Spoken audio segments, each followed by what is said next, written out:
আমন্ত্রণ সংবাদ রাতে, সঙ্গে আছি আমি তো আফরোজ। এবার পুরো খবর।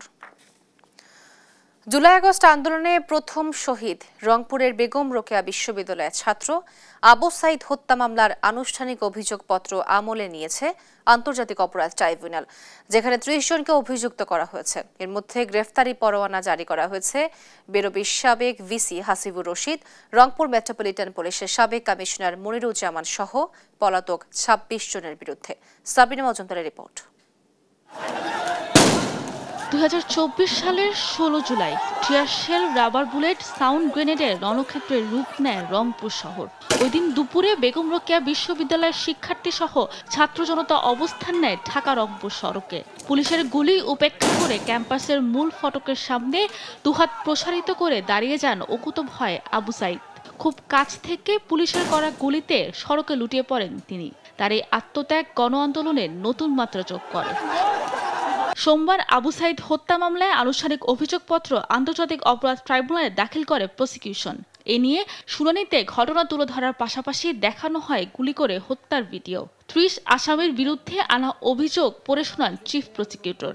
এই হত্যাকাণ্ডের মাধ্যমে জুলাই বিপ্লবের আন্দোলন অনেক বেশি গতি পায় এবং সারা বাংলাদেশ জুড়ে আপামর সাধারণ ছাত্রছাত্রীদের সাথে বৈষম্য বিরোধী আন্দোলনের সাথে একাত্মতা প্রকাশ করেন এবং দিনে দিনে আন্দোলন তীব্রতর হয়। শুনানি শেষে অভিযোগপত্র আনুষ্ঠানিক আমলে নিয়ে বেরোবির সাবেক ভিসি হাসিবুর রশিদ, রংপুর মেট্রোপলিটন পুলিশের সাবেক কমিশনার মনিরুজ্জামান সহ পলাতক ২৬ জনের বিরুদ্ধে গ্রেফতারি পরোয়ানা জারি করেন ট্রাইব্যুনাল ২।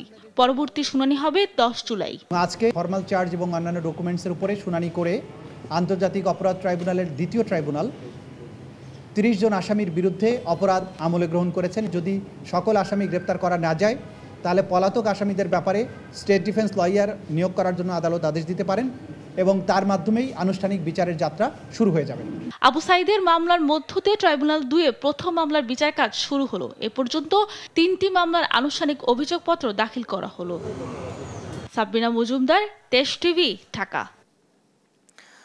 বৈষম্য বিরোধী ছাত্র আন্দোলনে ধানমন্ডি থানার শিশু মোতালেব হত্যা মামলায় আওয়ামী লীগ নেতা শাহে আলম মুরাদকে একদিনও শেরেবাংলা নগর থানার মামলায় সাবেক সংসদ সদস্য সাবিনা আক্তার তুহিনকে ২ দিনের রিমান্ড মঞ্জুর করেছেন আদালত।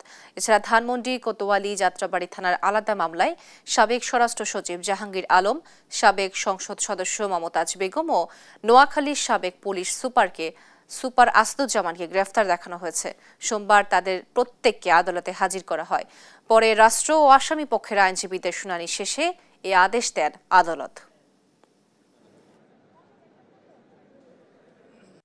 হাসিনার সহযোগী এবং হাসিনার অন্যতম আস্থাভাজন সাবেক সংরক্ষিত আসনের এমপি সাবিনা আক্তার তুহিন ৪৮ ঘন্টা বাট ২ দিন রিমান্ড মঞ্জুর করা হয়। সে হলো শাহ আলম মুরাদ। তার বিরুদ্ধে ৫ দিন রিমান্ড প্রার্থনা করা হয়। বিজ্ঞ আদালত ২৪ ঘন্টা মানে ১ দিন রিমান্ড মঞ্জুর করেন।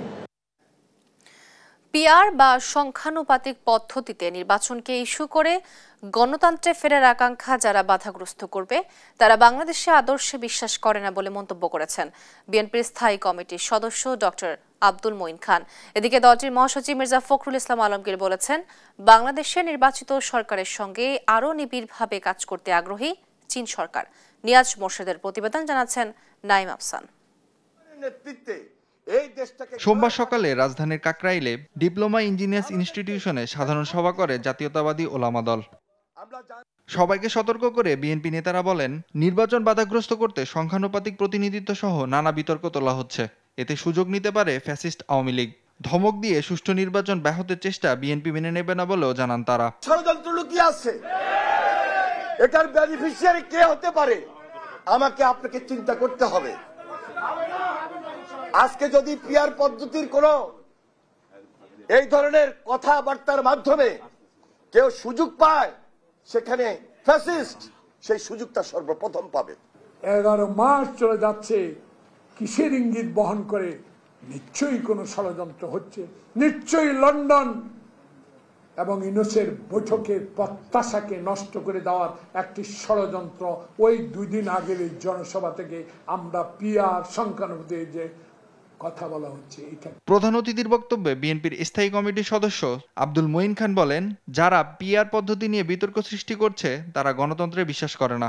পিআরকে ইস্যু করে বাংলাদেশের মানুষের যে গণতন্ত্রের আকাঙ্ক্ষা, সেই গণতন্ত্রের আকাঙ্ক্ষাতে যদি কেউ দ্বন্দ্ব সৃষ্টি করে, আমি বলবো তারা বাংলাদেশের আদর্শে বিশ্বাস করে। এদিকে গুলশান কার্যালয়ে চীন সফর শেষে বিএনপির অর্জন নিয়ে সংবাদ সম্মেলন করেন দলের মহাসচিব মির্জা ফখরুল ইসলাম আলমগীর।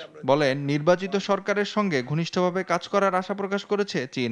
দ্রুতই একটি নির্বাচিত সরকারের সাথে নতুনভাবে কার্যক্রম শুরুর ব্যাপারে চীনের পক্ষ থেকে আশাবাদ ব্যক্ত করেছেন।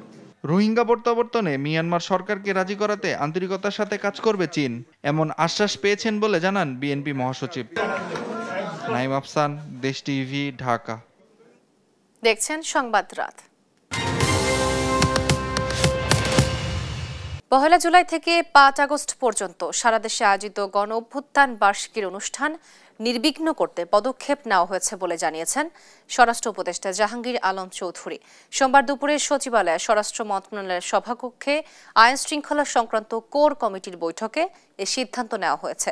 স্বরাষ্ট্র উপদেষ্টা বলেন, গণ অভ্যুত্থানের বার্ষিকী ঘিরে দেশের বিভিন্ন রাজনৈতিক দল ও সামাজিক সংগঠনের নেওয়া কর্মসূচিতে নিরাপত্তা দেওয়ার সিদ্ধান্ত হয়। বৈঠক শেষে উপদেষ্টা জানান, আগামী 5 আগস্ট পর্যন্ত গণ অভ্যুত্থানের বার্ষিকীর আয়োজন ঘিরে নিরাপত্তা নিশ্চিত করা হবে। আর প্লাস আপনি জানেন, একটা আগামী কাল থেকে শুরু হচ্ছে একটা আমাদের বড় ইভেন্ট 1 জুলাই থেকে 5 আগস্ট পর্যন্ত। এই ব্যাপারটাই আমাদের আলোচনা হয়েছে। এখানে ধরেন যে বিভিন্ন পার্টি এবং বিভিন্ন সামাজিক সংগঠন, তাদের অনেক অনুষ্ঠান থাকবে। এই অনুষ্ঠানগুলি যেন নির্বিঘ্নে কিভাবে হতে পারে, এইসব ব্যাপারে আমাদের মেইনলি আলোচনা হয়েছে। যা হয়েছে তা ভুলে গিয়ে আগের মতো কাজ করতে জাতীয় রাজস্ব বোর্ডের কর্মকর্তা কর্মচারীদের প্রতি আহ্বান জানিয়েছেন এনবিআর চেয়ারম্যান আব্দুর রহমান খান। টানা 1.5 মাস ধরে চলা আন্দোলন ও কর্মসূচি শেষে স্বাভাবিক হতে শুরু করেছে জাতীয় রাজস্ব বোর্ডের সব দপ্তরের কার্যক্রম।